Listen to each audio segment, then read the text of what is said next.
बैठ जाओ। चलिए, आज हम लोग का जो चैप्टर है, जो पढ़ना है, वो है लिंग। लिंग का नाम आप लोग कभी सुने हैं? नहीं सर। लिंग के बारे में पता नहीं है? नहीं सर। तो हम लोग आज लिंग के बारे में जानेंगे।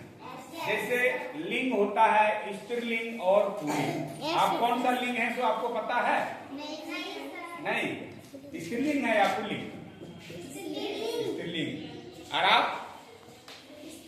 स्त्रीलिंग। चलिए, तो हम लोग लिंग के बारे में देखते हैं। लिंग किसे कहते हैं? जैसे एक लड़का होता है, एक लड़की होता है, ठीक? एक पुरुष जाति को बताता है और एक स्त्री जाति को बताता है।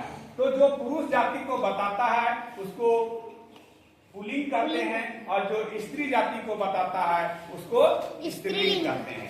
जब बच्चे को, छोटे छोटे बच्चे को जब यह ध्यान नहीं रहता है कि स्त्रीलिंग है या पुल्लिंग है, तो बच्चे क्या करते हैं? लड़की लोग रहती है तो क्लास में बोलती है कि सर वो लड़का मारती है ना?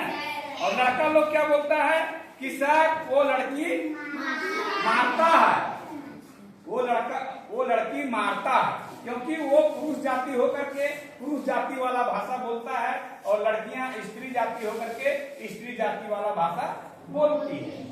तो वो लड़की बोलती है कि लड़का मारती है और लड़का बोलता है कि लड़की मारता है। इसीलिए उस चीज को दूर करने के लिए हम स्त्रीलिंग और पुल्लिंग को जानना जरूरी है। लिंग क्या है? लिंग को अंग्रेजी में हम लोग जेंडर बोलते हैं। क्या बोलते हैं? लिंग को अंग्रेजी में जेंडर बोलते हैं। अब ये जेंडर लिंग क्या आता है? तो संज्ञा हम लोग पढ़ चुके हैं। किसी भी वस्तु, स्थान या कोई वस्तु, स्थान, जगह है, किसी भी नाम को हम संज्ञा कहते हैं। एक कक्षा में हम लोग पहले पढ़ चुके हैं। तो संज्ञा शब्द के जिस रूप से, संज्ञा शब्द के जिस रूप से स्त्री या पुरुष होने का बोध होता है उसे लिंग कहते हैं। जिससे पुरुष का बोध हो और स्त्री का बोध हो उसको हम लिंग कहते हैं। देख कहते हैं कि लड़का आता है, लड़की आती है ना? गाय, बकरी, बैल, बकरा, गधा, गधी, घोड़ा, घोड़ी। तो यहाँ पर हम लोग को पता चलेगा ना स्त्रीलिंग और पुल्लिंग की बात। तो उस तरह से लिंग के दो प्रकार हैं। आगे लिंग के कितने प्रकार हैं? दो प्रकार हैं। आगे चल के ये लिंग के और भी प्रकार हैं, लेकिन अभी क्लास 4 में, क्लास 3, 4, 5 में लिंग के दो प्रकार ही आप लोग को जानना है। तो लिंग के दो प्रकार जानना है। इसमें पहला है स्त्रीलिंग और दूसरा है पुल्लिंग। पहला स्त्रीलिंग, दूसरा पुल्लिंग। अंग्रेजी में स्त्रीलिंग को फीमेल बोलते हैं। अंग्रेजी में अगर बात करें जेंडर, तो फीमेल जेंडर और male gender. Female gender, male gender. Gender मतलब लिंग। तो स्त्रीलिंग और पुल्लिंग। स्त्री जाति का सूचक, स्त्री जाति का जो बोध कराता है उसको स्त्रीलिंग कहते हैं। पुरुष जाति का जो बोध कराता है उसको पुल्लिंग कहते हैं। ठीक है? जैसे एक यहाँ उदाहरण हम लोग दिए, एक लड़की का ये नाम किसका, क्या लिखा हुआ नाम देखो तो? पूनम। पूनम स्त्रीलिंग है या पुल्लिंग? स्त्रीलिंग है। पूनम लड़की का नाम है। उसी तरह से पुरुष जाति का राजन, राजन लड़का का नाम है या लड़की का नाम? लड़का का नाम है। तो पुरुष जाति का बोध करा रहा है। आगे देखेंगे, गाय स्त्री जाति है या पुरुष जाति? स्त्री जाति।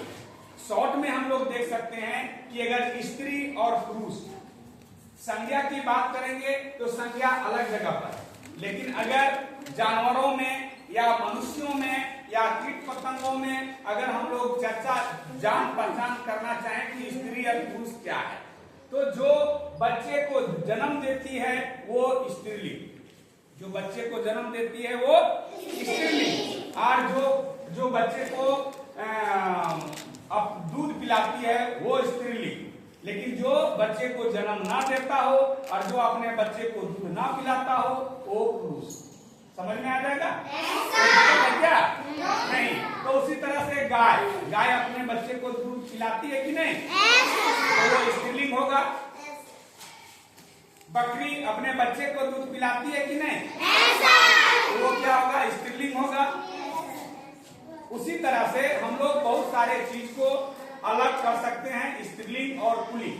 केवल जीव और जंतु में ही ये दूध पिलाने वाला बात हो सकता है, लेकिन यहाँ संज्ञा की बात कही गई है तो संज्ञा में बहुत सारे चीज आते हैं। संज्ञा में जितने भी जो भी नाम है सभी संज्ञा है। दही की बात की जा रही है तो दही क्या है? अब दही तो दूध नहीं पिलाता है, नहीं, तो उसको हम कैसे पहचानेंगे कि ये स्त्रीलिंग है या पुल्लिंग? उसकी बातें हम अगले कक्षा में करेंगे। लेकिन अगर जीव जंतु की बात की जाए तो जीव जंतु में हम लोग दूध पिलाने वाला से अंतर कर सकते हैं कि ये स्त्रीलिंग है और ये पुल्लिंग। कोई दिक्कत?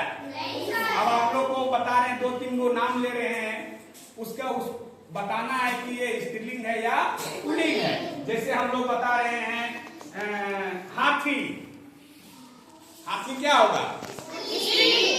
स्त्रीलिंग कैसे होगा? हथनी, उसका स्त्रीलिंग हथनी होता है, तो हाथी क्या हुआ? पुल्लिंग। अब बोलेंगे घोड़ा क्या होगा? पुल्लिंग। अब बोलेंगे घोड़ी, स्त्रीलिंग हो जाएगा। बोलेंगे बकरा, पुल्लिंग, बकरा पुल्लिंग, और बकरी।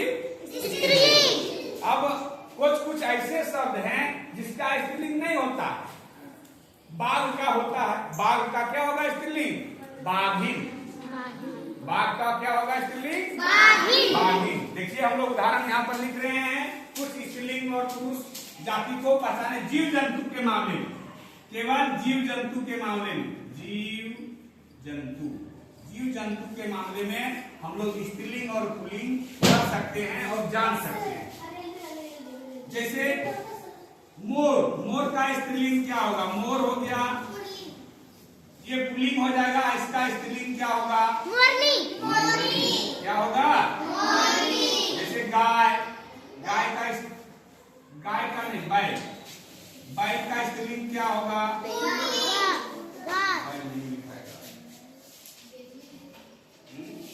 सांड, उसको सांड का स्त्रीलिंग क्या होगा?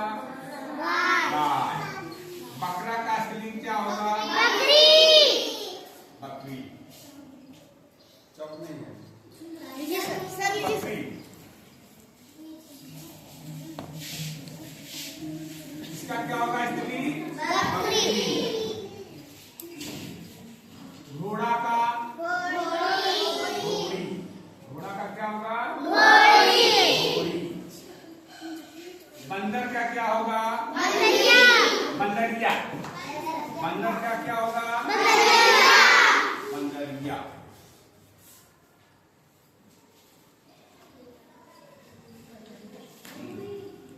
उसके बाद कुत्ता का कुतिया। हाँ, कुत्ता का कुतिया। कुत्ता का कुतिया। और बोलो उसी तरह से आप लोग, लड़का का लड़की, लड़का का लड़की, लड़की। लड़का। शेर का शेरनी, शेर का शेरनी।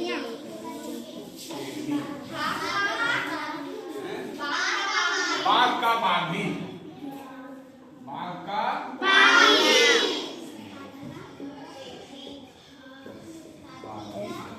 इस तरह से हम लोग स्त्रीलिंग और पुल्लिंग छांट सकते हैं। कोई दिक्कत है क्या? तो आप भी घर से बहुत सारे जीव जंतु का नाम लिखिएगा और उसका स्त्रीलिंग और पुल्लिंग लिख करके आइएगा। कोई दिक्कत नहीं?